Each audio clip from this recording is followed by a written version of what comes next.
Άσπρο και μαύρο είναι η ζωή μες στη φωτογραφία, αυτή που δείχνει τον παππού, το θείο και τη θεία. Άσπρο και μαύρο είναι η ζωή, μια χαρά μια πόνος,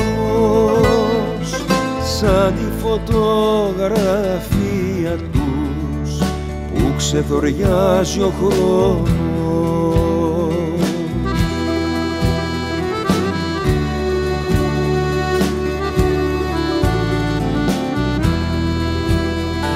Φεύγει η ψυχή, πετάει ψηλά σαν το μικρό σπουργίτι,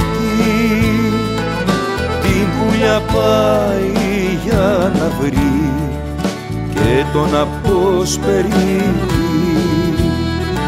Πάνω απ' τον Όλυμπο περνά κι από τον ψιλορίτη, μα νοσταλγεί να ξαναδεί το πατρικό της σπίτι.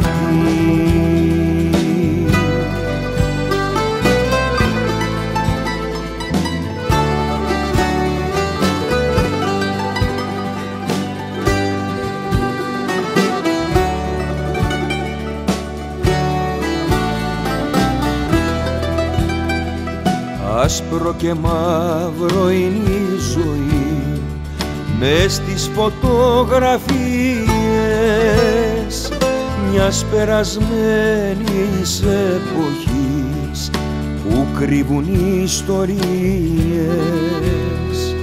κι αυτοί που είναι μέσα εκεί πρόσωπα είναι δικά μας, που τώρα πια τα βλέπουμε μόνο στα όνειρά μας.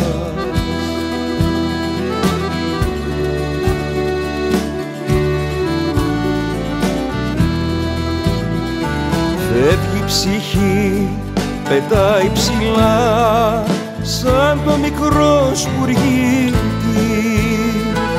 την πουλιά πάει για να βρει και τον αποσπερίτη. Πάνω απ' τον Όλυμπο περνά κι από τον ψιλορίτη, μα νοσταλγεί να ξαναδεί το πατρικό της σπίτι.